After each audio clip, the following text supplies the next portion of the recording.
Hello friends, आपण मानक मो चैनल को बहुत बहुत स्वागत। आज हम बनेचे मार्केट स्टाइल मंचूरियन जेटा कि बहुत टेस्टी हिची। सेति पई हमें फाळे बंधा कोबी को कत्तिगोज करनेचे अदा रसुन पेस्ट। एठी बंधा कोबी को मु धुई की चुपुडी के रखीचे, तथापि मामा ताकू चुपलाडो पानी भरला पूरा सुखिला रखिबे। तापर हमें नून पके किना 5 मिनिट छाड़ दबा। तापर तार एक्सेस वाटर बाहरिबो। सही भितरे देखि नबा ग्रेवी रे कोन पकेबा। गाजर, पियाज, बंधा कोबी, धनिया पत्र, कैप्सिकम, स्प्रिंग अनियन आ अदा रसुन पेस्ट। एठी हमर 5 मिनिट हे गलानी। देखंतु आ हमर पानी देबा को पड़िबनी। 3 चम्मच कॉर्नफ्लोर और 1 चम्मच बेसन दे देबा। काश्मीरी चिल्ली पाउडर, हळदी, गरम मसाला, फूड कलर, अदा रसुन पेस्ट, गुली मरच गुंड, कंचा लंका नथिला बोली मामा सुखला लंका को छिड़े किना पके दिचंती।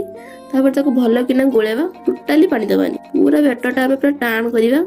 A few moments later.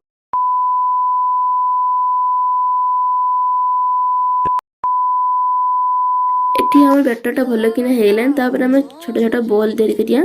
तापर ताको हम सुखिला थाली रे रखिबा। गैस रे पैन बसे देबा।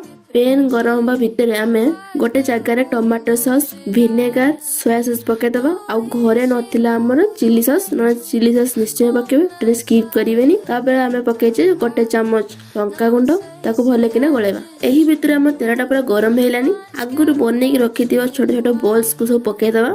गोटे गोटे कर तेल पके देबा। तापर ताको भलो किना गोल्डन ब्राउन होपे जेना कुक करिवा। नहाने भितरटा पूरा कंचा रहि जियो, भलो टेस्ट आसीबनी, क्रंची होबनी। मीडियम लो फ्लेम रे गैस को रखी भलो किना बॉल्स सब भलो किना छाकीबा। बॉल्स सब हे गला पे ताको हम तेल रे बाहर को li आनिबा।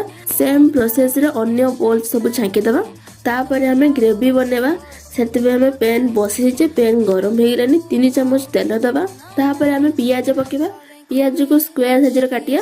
एमते काटने टेस्ट तो नुए किंतु आखी को भल देखा जे, बहुत सुंदर देखा जे। तापर हमें पके चेरी हमें अदा रसुन पेस्ट। तापर हमें 10 मिनिट छाड़ी देबा। माने अदा रसुन टिके पियाज में मिसी जियो माने। तापर हमें पके देबा गाजर, बंधा कोबी, स्प्रिंग अनियन, कैप्सिकम।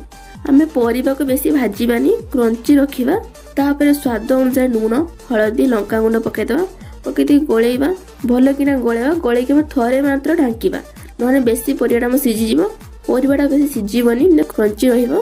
तापर एठी हम परिबाटा पूरा हेई गलानी। तापर हम आगुरु बनै रखिथिले tomato sauce, soya sauce, vinegar, chilli sauce नथिला, तो आपण निश्चय पकेबे। सब दे देबा। तापर हमें भलो ग्रेवी होबा पई सेति पई हमें 2 स्पून कॉर्नफ्लोर को भल किना पानी करिया देइचे। एटा भलो ग्रेवी हुए। तापर हम पकेबा गुली मरच गुंड। एठी देखंतु सांगा माने एटा पूरा सुखला सुखला हे गलानी। तापर हम अल्प टिके पानी देबा। अल्प माने जेतिक आपन को दरकार ग्रेवी सेही अनुसार आपन पानी देबे। मोर अधिका ग्रेवी दरकार तो सेते मु अधिका पानी देछि। आपन को तो कम दरकार तो कम पानी दे परिबे। तापर एटा भलो किना फुटिबो। देखंतु एठी मो ग्रेवीटा भलो किना हेलान। तो हम आगुरो छाकी के रखिथिया बोल सब पके देबा। तापर हम 2 मिनिट एपर सेपड़ गया। तो तापर हम रेडी हेला हमर गरमा गरम मार्केट स्टाइल मंचूरियन। तापर हमें एंड रे पकेवा धनिया पत्र। आपको टोटल आपण स्किप करिवेनी। और हम देखंतु केते सुंदर ग्रेवीटा हेची। आ बहुत सुंदर देखा होछु। आ बहुत टेस्ट भी मार्केट स्टाइल थिला। निश्चय लाइक करी, सब्सक्राइब करिवे, शेयर करिवे। जय जगन्नाथ, बाय।